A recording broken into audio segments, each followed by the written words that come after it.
नमस्कार, मैं हूं निकिता और आप देख रहे हैं सत्यहिंदी.com।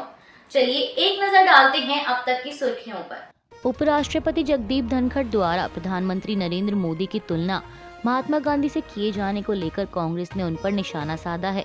दरअसल कल सोमवार को एक कार्यक्रम को संबोधित करते हुए उपराष्ट्रपति ने कहा कि मैं आपको एक बात बताना चाहता हूं। उन्होंने कहा कि बीती सदी के महापुरुष महात्मा गांधी थे और इस सदी के युग पुरुष नरेंद्र मोदी हैं।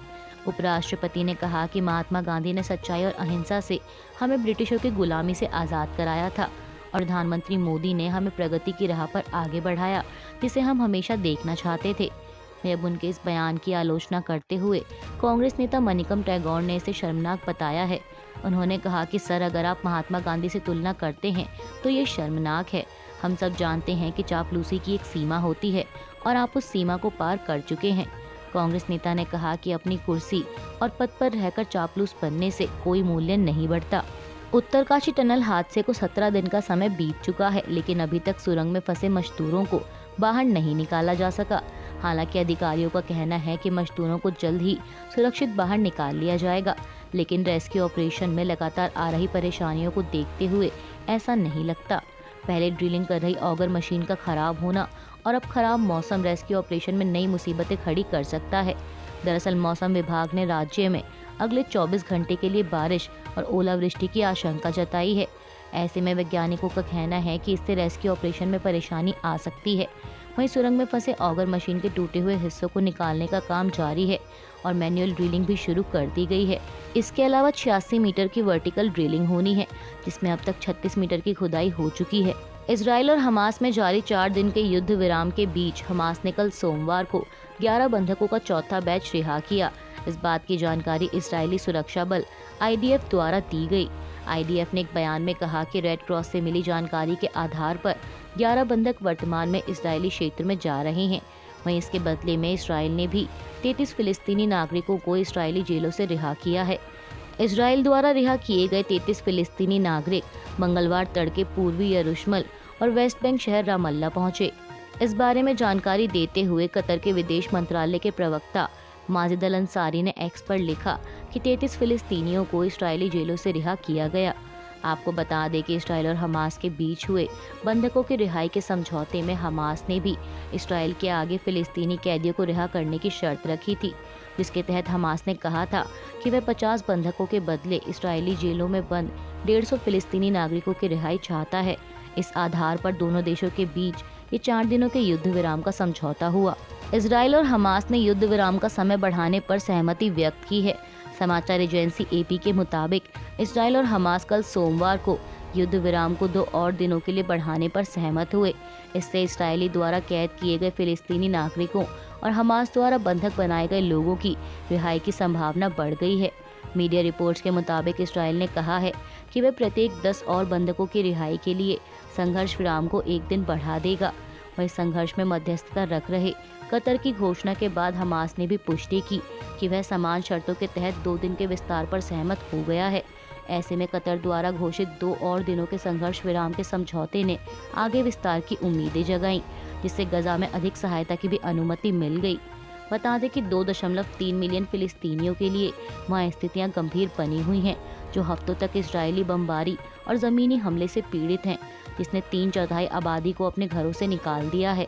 गौरतलब है कि 7 अक्टूबर को हमास द्वारा इसराइल पर किए गए हमले के बाद इस युद्ध की शुरुआत हुई थी और जवाबी कार्रवाई में इसराइल ने विनाशकारी आक्रमण किया, जिसमें अब तक 12,000 से अधिक गजावासियों की जान जा चुकी है।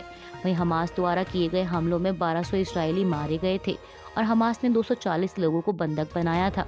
इजराइल हमास में जारी युद्ध विराम के बीच सोशल मीडिया प्लेटफॉर्म X के मालिक एलॉन मस्क ने इसराइल का दौरा किया। मीडिया रिपोर्ट्स के मुताबिक मस्क ने उन इलाकों का दौरा किया जिन्हें हमास द्वारा निशाना बनाया गया था। इस दौरान मस्क ने इस्राएली प्रधानमंत्री बेंजामिन नेतन्याहू के साथ साथ राष्ट्रपति इसाक हर्जोग और पूर्व रक्षा मंत्री बेनी गैंट्स से भी मुलाकात की। बता दें कि मस्क का यह दौरा ऐसे समय पर हो रहा है जब उन्हें एक्स पर दिए गए एक बयान को लेकर यहूदी विरोधी भावनाओं को बढ़ावा देने के लिए आलोचनाओं का सामना करना पड़ा है। चुनाव आयोग द्वारा कर्नाटक की सिद्धरमैया सरकार को नोटिस जारी किया गया है। दरअसल तेलंगाना में 30 नवंबर को होने वाले विधानसभा चुनाव से पहले कर्नाटक सरकार पर आदर्श आचार संहिता के कथित उल्लंघन का आरोप है। बीजेपी की शिकायत पर कार्रवाई करते हुए चुनाव आयोग ने कर्नाटक सरकार को नोटिस जारी कर कहा है कि बीजेपी और तेलंगाना के सत्तारूढ़ बीआरएस का कहना है कि कर्नाटक सरकार ने कई न्यूज़पेपर के हैदराबाद एडिशन में विज्ञापन प्रकाशित किए हैं। मीडिया रिपोर्ट के मुताबिक चुनाव आयोग ने कहा है कि कर्नाटक सरकार ने चुनावी राज्य तेलंगाना में प्रसारित होने वाले अखबारों में सरकार की कल्याणकारी योजनाओं और उपलब्धियों वाला विज्ञापन दिया है, जो कि आयोग के निर्देशों का घोर उल्लंघन है। चुनाव आयोग ने मामले में कर्नाटक सरकार से 28 नवंबर तक स्पष्टीकरण मांगा है और साथ ही सिद्धरमैया सरकार को तेलंगाना में ऐसे विज्ञापन के प्रकाशनों को तुरंत रोकने का भी निर्देश दिया है। इसके अलावा आयोग ने राज्य सरकार को यह भी बताने के लिए कहा है कि चुनाव आचार संहिता के उल्लंघन के लिए सूचना और जनसंपर्क विभाग के प्रभारी सचिव के खिलाफ अनुशासनात्मक कार्रवाई क्यों नहीं की जा रही। उत्तर प्रदेश के मुख्यमंत्री योगी आदित्यनाथ द्वारा हाल ही में एक बयान दिया गया था, जिसे लेकर AIMIM चीफ असदुद्दीन ओवैसी ने उन पर निशाना साधा है। दरअसल सीएम योगी ने एक रैली के दौरान हैदराबाद का नाम बदलकर भाग्यनगर करने की बात कही थी। वहीं अब उनके इस बयान पर हमला बोलते हुए AIMIM चीफ ने कहा कि पहले उनसे पूछिए कि आखिर ये भाग्यनगर कहाँ से आया, उनसे पूछिए कि यह कहाँ लिखा गया है। ओवैसी ने कहा कि आप हैदराबाद से नफरत करते हैं और इस तरह से नाम बदलना उसी को दिखाता है। उन्होंने कहा कि हैदराबाद हमारी पहचान है, आप इसका नाम कैसे बदल देंगे। ओवैसी ने कहा कि हैदराबाद का नाम बदलना केवल बंटवारे की राजनीति है और मुझे उम्मीद है कि हैदराबाद और तेलंगाना के लोग उन्हें जवाब दे देंगे और हैदराबाद का नाम बदलना योगी और बीजेपी का ख्वाब ही रह जाएगा। सुप्रीम कोर्ट द्वारा समलैंगिक विवाह को मान्यता देने से इनकार किए जाने के बाद इस पर पुनर्विचार याचिका दायर की गई थी, जिस पर आज सुप्रीम कोर्ट सुनवाई करेगा। आपको बता दें कि मामले पर हुई पिछली सुनवाई के दौरान सुप्रीम कोर्ट ने समलैंगिक विवाह को मान्यता देने से यह कहते हुए इनकार कर दिया था कि समलैंगिक शादी को मान्यता देने के मामले में संसद को फैसला करना चाहिए। अदालत ने केंद्र और राज्य सरकारों को यह सुनिश्चित करने का निर्देश दिया था कि समलैंगिक लोगों के साथ उनके यौन रुझान के आधार पर भेदभाव ना किया जाए।